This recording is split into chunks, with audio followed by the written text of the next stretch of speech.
Saudara-saudaraku yang terkasih, selamat berjumpa di Renungan Harian di channel Katolik kita.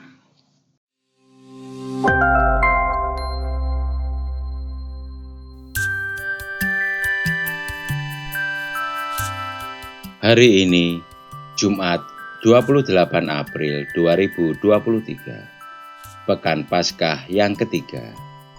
Bacaan diambil dari Injil Yohanes, bab 6, ayat 52 sampai dengan ayat 59.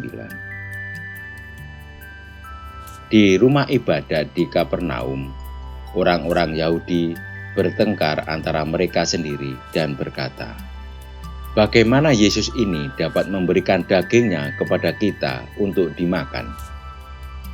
Maka kata Yesus kepada mereka, "Aku berkata kepadamu, sesungguhnya, jikalau kamu tidak makan daging Anak Manusia dan minum darahnya, kamu tidak mempunyai hidup di dalam dirimu.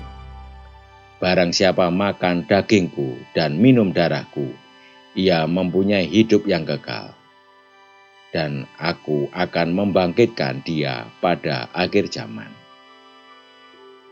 Sebab dagingku adalah benar-benar makanan, dan darahku adalah benar-benar minuman.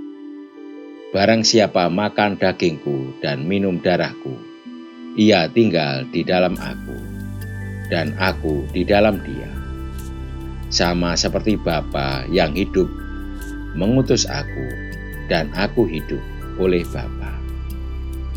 Demikian juga barang siapa yang memakan aku akan hidup oleh aku.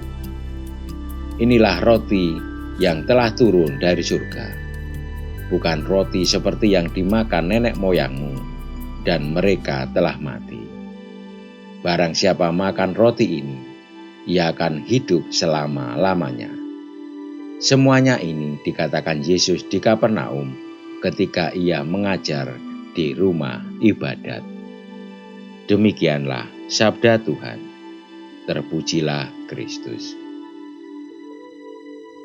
Saudara-saudariku yang terkasih, jikalau kamu tidak makan daging Anak Manusia dan minum darahnya, kamu tidak mempunyai hidup di dalam dirimu. Perkataan Yesus ini keras dan sulit dimengerti, namun bukan bagi mereka yang mengenal Yesus sebagai roti hidup. Dalam Perjanjian Lama, roti dan anggur dipersembahkan dalam kurban syukur sebagai tanda terima kasih kepada Sang Pencipta sebagai pemberi dan pemelihara kehidupan. Kenangan akan mana di padang gurun mengingatkan orang Israel bahwa mereka hidup tidak hanya dari roti dari dunia, tetapi juga oleh roti spiritual, yaitu firman Allah. Dalam perjamuan terakhir, Yesus memberkati anggur dan memberikan kepada para murid seraya berkata, "Minumlah kamu semua dari cawan ini, sebab inilah darahku, darah perjanjian yang ditumpahkan bagi banyak orang untuk pengampunan dosa." Di sini dia sedang menunjukkan pengorbanan dirinya di salib ketika dia menumpahkan darahnya untuk menebus dosa manusia. Ketika Yesus memerintahkan para muridnya untuk makan dagingnya dan minum darahnya, dia sedang mengajak kita mengambil bagian dalam kehidupannya dan menjadikannya sebagai pusat hidup kita. Kehidupan yang dia berikan kepada kita adalah kehidupan Allah sendiri. Makan daging dan minum darah Yesus, yang perlu dipahami sebagai kiasan kesatuan antara Yesus dan pengikutnya, dirayakan dan dihidupkan kembali dalam perayaan Ekaristi. Apakah kita sudah merasakan kesatuan dengan Allah dalam Ekaristi?